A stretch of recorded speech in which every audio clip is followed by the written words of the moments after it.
Hi friends, welcome to Annams recipes. இன்னைக்கு Chettinad special கருப்பட்டி பனியாரம் எப்படி செய்யலாம்னு பார்ப்போம். இது வந்து செட்டிநாட்டில் பிள்ளையார் நோம்புக்கு கட்டாயமாக செய்வாங்க. இப்போ எப்படி செய்யலாம்னு பார்ப்போம்.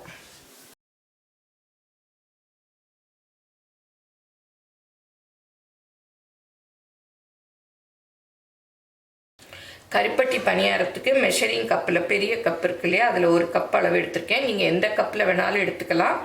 அதில் ஒரு கப் அளவு எடுத்து இந்த மாதிரி பாத்திரத்தில் போட்டு 2-3 தடவை கிளஞ்சிட்டு ஊற வச்சுக்கணும். இப்போ அரிசியை 2-3 தடவை கழுவிட்டு அது நல்லா ஊறுற அளவுக்கு தண்ணி ஊற்றி ஒரு 2 மணி நேரம் ஊற விட்டுறணும். இப்போ 2 மணி நேரம் ஆயிடுச்சு. பார்க்கலாம் அரிசியை பாருங்கள். இந்த மாதிரி கையில் ஒடிச்சு பார்த்தீங்கன்னா அரிசி வந்து ஒடியணும், அந்த அளவுக்கு ஊறணும். இப்போ இதை வந்து ஒரு கிச்சன் டவலில் விரித்து விட்டுறலாம். தண்ணி இல்லாமல் எடுத்து, தண்ணியே சுத்தமாக இருக்கக்கூடாது, இதை அப்படியே பரப்பி விட்டுறணும். இப்போ காய வச்சுருக்கோம்ல அரிசி பாருங்கள், இந்த மாதிரி ஒட்டணும், இந்த மாதிரி இருக்கணும். ரொம்ப வரவரன்னு காயக்கூடாது. ரொம்ப வரவரன்னு காஞ்சிருச்சுன்னா அப்புறம் அரைக்க வராது. இந்த மாதிரி கொஞ்சம் நம்ம ஒட்டுற பதம் இருக்கணும். இந்த அரிசியை மிக்சியில் போட்டு அரைச்சிக்கலாம்.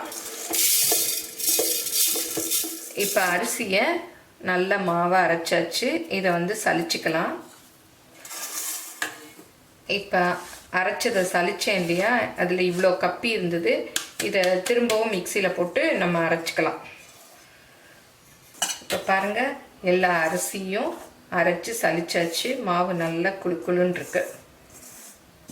இந்த மாதிரி எடுத்துக்கணும் மாவு. இப்போ கருப்பட்டி பனியாரத்துக்கு கருப்பட்டி பாகு எடுத்துக்கலாம். நம்ம 1 கப் அளவு பச்சரிசி எடுத்தோம், அதுக்கு 1 கப் அளவுக்கு கருப்பட்டி எடுத்துக்கலாம். நான் வந்து கொஞ்சம் குறைச்சி எடுத்திருக்கேன், 1 கப்புக்கு கொஞ்சம் குறைச்சி. இது வந்து கருப்பட்டியை வந்து நுணுக்கிட்டு அளந்து எடுத்துக்கணும், அப்போ தான் வந்து அளவு சரியாக இருக்கும். இப்போ இந்த கருப்பட்டியை இந்த பேனில் போட்டுடலாம். ரொம்ப தண்ணி ஊற்றிடக்கூடாது, கொஞ்சமாக தண்ணி ஊற்றி கரைச்சிக்கணும். கொஞ்சம் இந்த அளவு போதும்.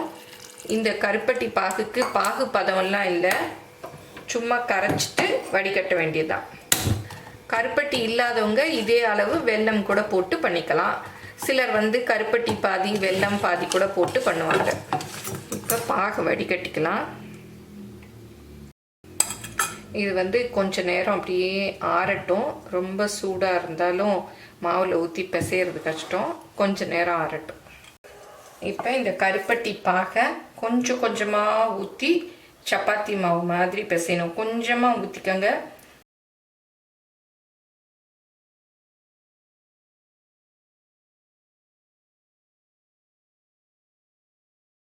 கருப்பட்டி பனியாரத்துக்கு பிசைஞ்சோம் இல்லையா, அந்த மாவை இந்த மாதிரி டப்பாவில் போட்டு மூடி வச்சிடணும்.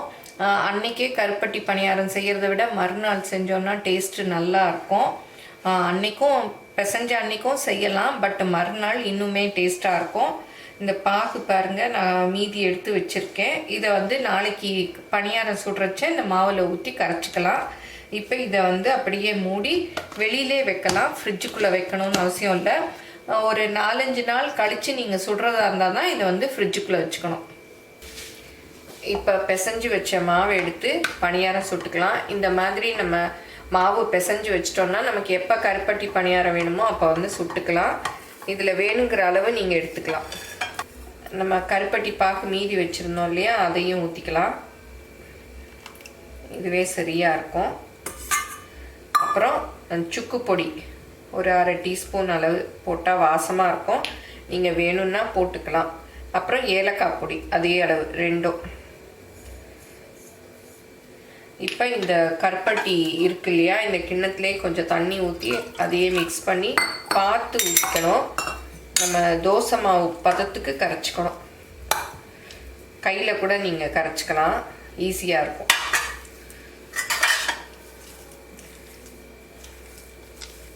நம்ம ஃப்ரீயாக இருக்க டைமில் இந்த மாதிரி மாவு செஞ்சு வச்சுக்கிட்டோம்னா நம்ம எப்போ வேணுமோ பனியாரம் கொஞ்சம் எடுத்து கரைச்சி இந்த மாதிரி கரைச்சிட்டு பனியாரம் ஊற்றிக்கலாம். தண்ணி மாத்திரம் பார்த்து ஊற்றிக்கங்க. ரொம்ப தண்ணியாக போச்சுன்னா பனியாரம் வந்து எண்ணெயை குடிக்கும், நல்ல ஃப்ளஃபியாக வராது. பாருங்கள், கட்டி இல்லாமல் நல்லா கரைச்சிக்கணும். கட்டி இருந்ததுன்னா கையிலே இப்படி நசுக்கி விட்டிங்கன்னா அப்படி கரைஞ்சிரும். நம்ம தோசை மாவு பதம் இருக்கணும்.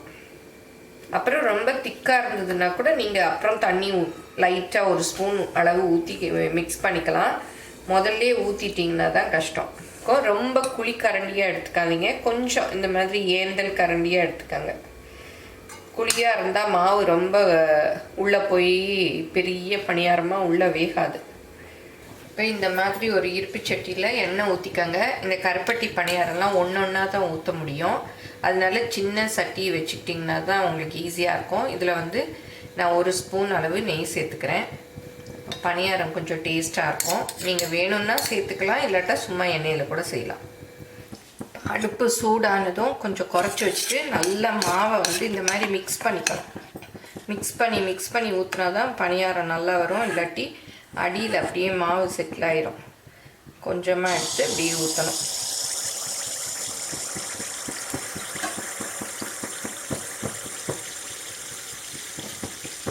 எண்ணெய் அப்படியே மேலே மேலே ஊற்றி விடணும். அப்போ மேலே அப்படியே எலும்பிட்டு வரும்.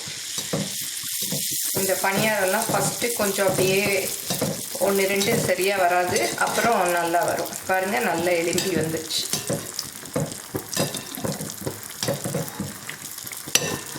இது நம்ம வெள்ளை பணியாரம் மாதிரி தான். எலும்பினதும் திருப்பி போட்டு அப்படியே எடுத்துடலாம்.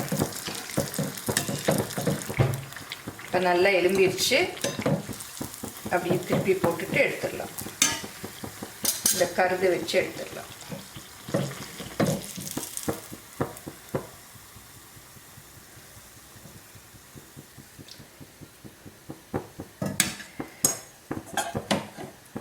இப்போ நல்ல அப்படியே ஒவ்வொரு தடவையும் கரண்டியால் தேய்ச்சிட்டு ஊற்றணும். இப்போ இன்னொன்று ஊற்றுறேன் பாருங்கள்.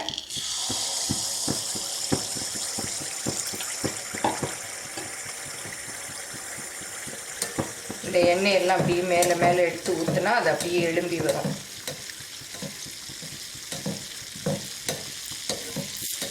எப்போவுமே இந்த வெள்ளை பணியாரம், கருப்பட்டி பணியாரம்லாம் கடைசியில் தான் நல்லா வரும்.